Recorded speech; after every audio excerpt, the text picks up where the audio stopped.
প্রিয় সপ্তম শ্রেণীর ছাত্রছাত্রীরা, আজকে তোমাদের কাছে আলোচনা করব তোমাদের বাংলা সাহিত্য মেলা বইয়ের একটি কবিতা।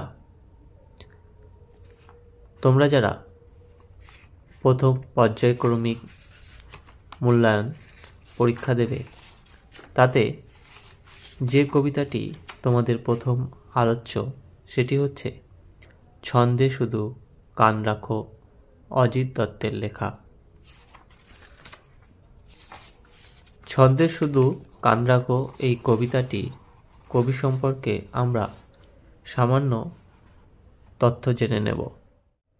কবি অজিত দত্ত 1907 সালে জন্মগ্রহণ করেছিলেন এবং তার মৃত্যু হয়েছিল 1979 সালে।